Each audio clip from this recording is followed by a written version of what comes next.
بسم اللہ الرحمن الرحیم۔ شرح ابن عقیل کا باب نمبر 5 ہے، اسماء اور افعال معرب، سبق نمبر 12 میں خوش آمدید۔ آج کے سبق کے اندر ہم نون جمع اور ملحقات کے بارے میں پڑھیں گے۔ عبارت دیکھ لیں،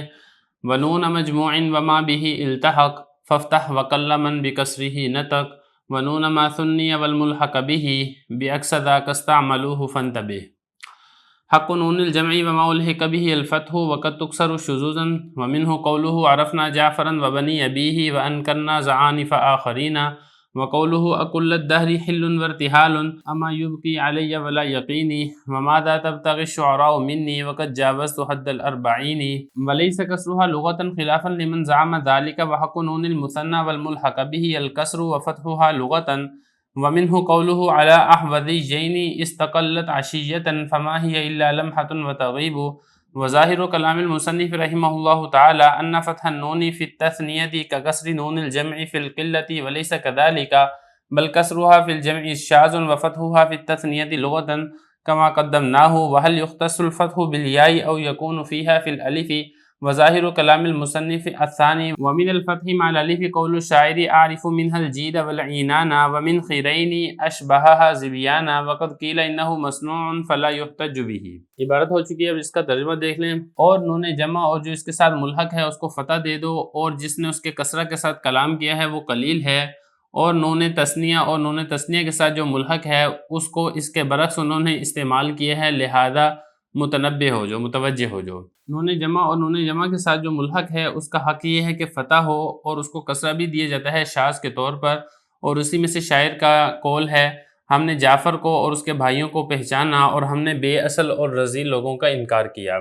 اور اسی سے شاعر کا یہ قول ہے، کیا تمام کا تمام زمانہ آنا اور جانا لگا رہے گا، کیا وہ مجھ پہ رحم نہیں کرے گا اور مجھے زمانے کے حوادثات سے نہیں بچائے گا، اور شعراء مجھ سے کیا چیز چاہتے ہیں جبکہ میں 40 کی حد کو کراس کر چکا ہوں۔ اور اس پر کسرہ پڑھنا یہ لغت نہیں ہے، خلاف ہے اس شخص کے جس نے اس بارے میں گمان کیا ہے۔ اور نون تثنیہ اور نون تثنیہ کے ساتھ جو ملحق ہوتا ہے اس کا حق یہ ہے کہ کسرہ دیا جائے، اور ایک لغت میں اس کو فتح بھی دیا گیا ہے، اور اسی میں شاعر کا یہ قول ہے، دونوں پروں پر قطع پرندہ اڑا شام کے وقت، اور اس کے دیکھنے کا زمانہ نہیں ہے مگر ایک لمحہ اور وہ غائب ہو جاتا ہے۔ اور مصنف رحمہ اللہ تعالیٰ کا ظاہری کلام یہ ہے کہ نون کا فتح دینا تثنیہ میں ایسے ہی ہے جیسے نون جمع کا کسرہ دینا قلت میں، لیکن ایسا نہیں ہے، بلکہ کسرہ دینا جمع میں یہ شاذ ہے اور فتح دینا تثنیہ میں یہ ایک لغت ہے، جیسا کہ ہم پہلے ذکر کر چکے ہیں۔ اور کیا فتح یا کے ساتھ خاص ہے یا پھر یا میں اور الف میں بھی ہوتا ہے؟ اور مصنف رحمہ اللہ تعالیٰ کا ظاہری کلام دوسری بات کی طرف اشارہ کرتا ہے،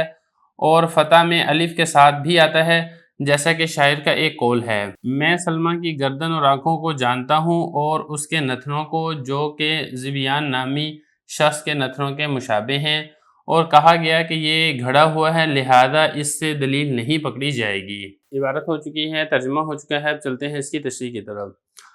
تو دیکھیں سب سے پہلے الفیہ کے اشعار دیکھ لیں۔ نون جمع، مجموع کا مطلب جمع، نون جمع کے بارے میں بتا رہے ہیں، نون جمع اور نون جمع کے ساتھ جو ملحقات ہیں، یعنی وہی آپ پہلے پڑھ چکے ہیں، نون جمع مذکر سالم اور اس کے جو ملحقات ہیں، مثال کے طور پہ 20 سے لے کے 90 تک ہے، اور اس کے علاوہ دیگر الفاظ ہیں۔ اس میں کیا کیا جائے گا، بتا رہے ہیں کہ نون پر فتح پڑھا جائے گا، لیکن بعض لوگ ایسے بھی ہیں جنہوں نے نون پر کسرہ پڑھنے کا کلام کیا ہے، لیکن ایسے لوگ قلیل ہیں۔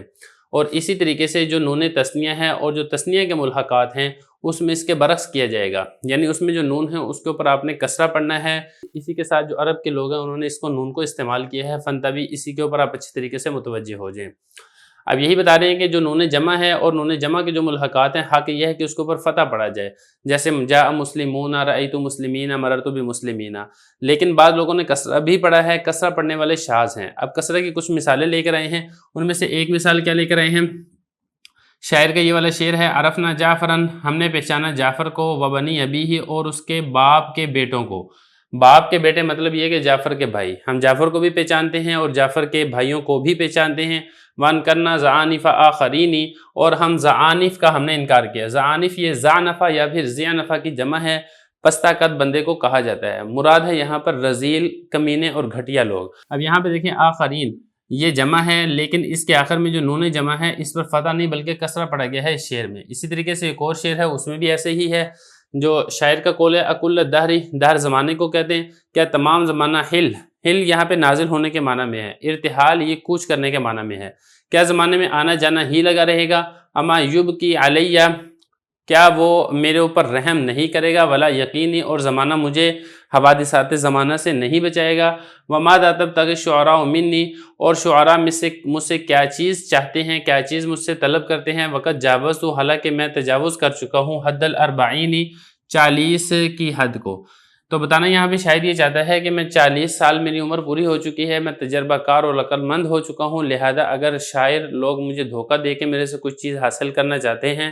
مفاد پرستی کے طور پہ تو مجھے دھوکہ نہیں دے سکتے ہیں۔ تو محل استشہاد یہاں پر یہی 40 کا لفظ ہے جو کہ ملحقات جمع میں سے ہے، لیکن اس میں دیکھیں نون کے اوپر فتح نہیں بلکہ کسرہ آ رہا ہے۔ ولیس کسرها لغۃ خلافا لمن زعم ذلک، بتانا ہی چاہ رہے ہیں کہ جو نون جمع ہے اس پر کسرہ پڑھنا یہ کوئی لغت نہیں ہے کہ ایک لغت ہو نون کے اوپر فتح پڑھنا، ایک لغت ہو نون کے اوپر کسرہ پڑھنا، ایسا نہیں ہے، بلکہ جو لغت ہے وہ تو نون پر فتح پڑھنے ہی کی ہے، جو نون کے اوپر کسرہ پڑھا گیا ہے یہ بطور شاذ کے پڑھا گیا ہے۔ خلافا لمن زعم ذلک، جو شخص یہ گمان کرتا ہے کہ نون پر کسرہ پڑھنا یہ کوئی لغت ہے، یہ بات اس کے برعکس ہے، اس کی والی بات درست نہیں ہے۔ آگے دیکھیں وحق نون المثنی والملحق به الکسر وفتحها لغتا، فرما رہے ہیں کہ جو نون تثنیہ ہے اور نون تثنیہ کے جو ملحقات ہیں اس کا حق یہ ہے کہ اس کے اوپر کسرہ ہے نون پر، لیکن ایک لغت میں اس پر فتح بھی پڑھا گیا ہے۔ اسی میں سے شاعر کا ایک قول ذکر کر رہے ہیں،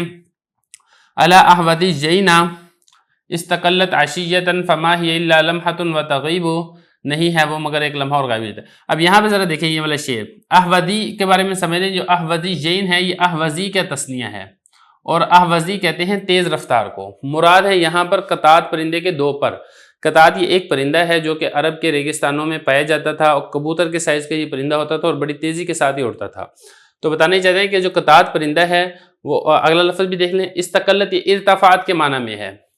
مطلب یہ کہ بلند ہوتا ہے۔ عشیہ کہتے ہیں زوال کے وقت سے لے کے شام کے وقت تک کو۔ تو بتانے ہی جا رہے ہیں کہ جو قطات نامی پرندہ ہے وہ اپنے دو پروں کے ساتھ شام کے وقت میں بڑی تیزی کے ساتھ اڑتا ہے، فما ہی ہے مطلب یہ کہ اس کو دیکھنے کی جو مدت ہے وہ نہیں ہے الا لمحہ مگر ایک لمحہ وتغیب اور وہ غائب ہو جاتا ہے۔ مطلب یہ کہ اگر آپ اس کو دیکھنا چاہیں گے تو صرف آپ کی ایک مرتبہ اس پر اچٹتی ہوئی نظر پڑے گی، دوسرے لمحے میں وہ غائب ہو چکا ہوگا۔ تو یہ شعر کا میں نے آپ کو مطلب بتا دیا۔ اب محل استشہاد یہ والا لفظ ہے احوزی جینا۔ اب یہاں پہ دیکھیں یہ تثنیہ کا لفظ ہے، لیکن اس کے باوجود جو نون تثنیہ ہے وہ مکسور نہیں ہے بلکہ یہاں پر مفتوح ہے۔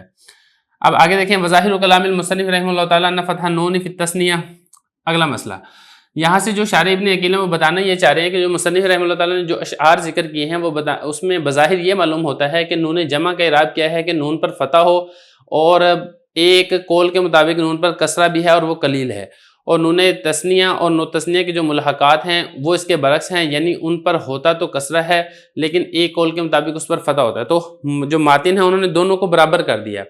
یعنی نون تثنیہ اس پر فتح ہونا اور اسی طریقے سے نون جمع اس کے اوپر کسرہ ہونا یہ دونوں ایک طرح ہیں، لیکن ایسا نہیں ہے۔ جو نون جمع ہے اس کے اوپر کسرہ ہونا یہ کوئی قول نہیں ہے بلکہ یہ شاذ ہے، جو نون تثنیہ ہے اس کے اوپر فتح ہونا یہ ایک قول کے مطابق پایا جاتا ہے، یہ کوئی شاذ امر نہیں ہے۔ تو یہ بتانا چاہ رہے ہیں کہ جو مصنف رحمہ اللہ تعالیٰ کا ظاہر کلام ہے اس سے یہ معلوم ہوتا ہے کہ تثنیہ میں نون کے اوپر فتح ہونا یہ ایسے ہی ہے جیسا کہ جمع میں نون پر کسرہ ہونا، جمع قلت میں، لیکن ایسا نہیں ہے بلکہ جمع میں کسرے کا ہونا شاذ ہے اور تثنیہ میں فتح کا ہونا یہ شاذ نہیں ہے بلکہ ایک لغت ہے، جیسا کہ ہم نے آپ کو بھی یہاں پر بتا دیا ہے۔ وَهَلْ يُخْتَصُّ الْفَتْحُ بِالْيَاءِ أَوْ يَكُونُ فِيهَا فِي الْأَلِفِ،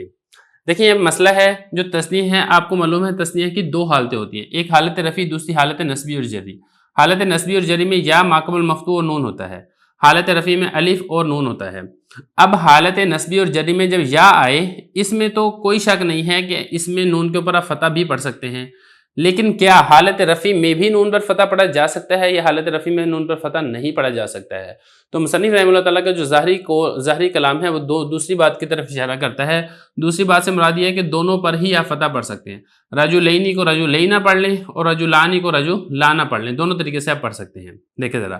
فرما رہے ہیں کہ کیا فتح یا کے ساتھ خاص ہے یا پھر اس میں اور الف میں بھی پایا جاتا ہے؟ مصنف رحمہ اللہ تعالیٰ کا ظاہری کلام دوسری بات کی طرف اشارہ کرتا ہے۔ اب فتح الف کے ساتھ ہے، اس کے اوپر کوئی دلیل یا کوئی قول پایا جاتا ہے یا نہیں پایا جاتا؟ تو بتا رہے ہیں کہ شاعر کا ایک قول پایا جا رہا ہے، وہ کیا قول ہے وہ ذرا دیکھیں، شعر ہے،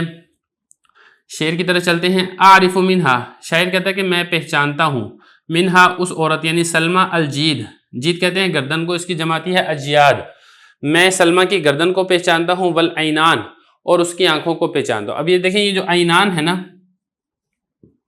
یہ دیکھیں یہ تسنیہ ہے عین کی، عین آنکھ کو کہتے ہیں، اس کی تسنیہ عینان ہے، تو یہاں پہ دیکھیں نون کے اوپر الف پڑا گیا ہے، وہی ہے نون تسنیہ ہے اور الف کے ساتھ آ رہا ہے اور اس کے آخر میں فتح پڑا جا رہا ہے۔ باقی یہ رہا کہ اس کے آخر میں جو الف ہے یہ الف کون سا ہے، تو الف یہ بطور اشباع کے بڑھایا گیا ہے۔ اور اسی طریقے سے منخرینی،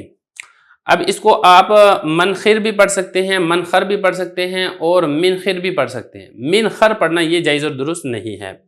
اب یہ کس کو کہتے ہیں، یہ کہتے ہیں نتنے کو، اور میں اس کے دونوں نتنوں کو بھی پہچانتا ہوں، اشبہ زبیانہ، جو کہ زبیان شخص کے نتنوں سے مشابہ ہیں۔ زبیان، اب اس کے بارے میں دو قول ہیں، ایک قول تو یہ ہے کہ یہ زبیون جو کہ ہرن کو کہا جاتا ہے اس کی تسنیہ ہے زبیان، اور آخر میں یہاں پر بھی وہی ہے، نون کے اوپر فتح پڑا گیا ہے اور آخر میں جو الف ہے وہ اشباع کے طور پہ اضافہ کیا گیا ہے۔ اور جو دوسرا قول ہے جس کو صحیح قرار دیا گیا ہے وہ یہ ہے کہ یہ ہرن کی تسنیہ نہیں ہے بلکہ یہ ایک شخص تھا عرب کے اندر، زبیان، یہ اس کے ساتھ مشابہ قرار دیا جا رہا ہے، اور جو شاعر ہے وہ اس شعر کے اندر سلمہ کے ناک کے جو نتنے ہیں ان کی مذمت کر رہا ہے۔ وقت قیل انہ مصنوع فلا یحتج بہ، اور ایک قول یہ بھی ہے کہ یہ جو شعر ہے ابن ہشام کا، یہ شعر مصنوعی ہے، بناوٹی شعر ہے، لہذا اس سے دلیل نہیں پکڑی جا سکتی ہے۔ تو خلاصہ یہ نکلے گا یہ جو قد قیلہ سے کہ جو آپ نون تسنیہ ہیں جب الف کے ساتھ ہے تو پھر آپ نے اس کے اوپر فتح نہیں پڑھنا ہے بلکہ آپ نے اس کے اوپر کسرہ ہی پڑھنا ہے۔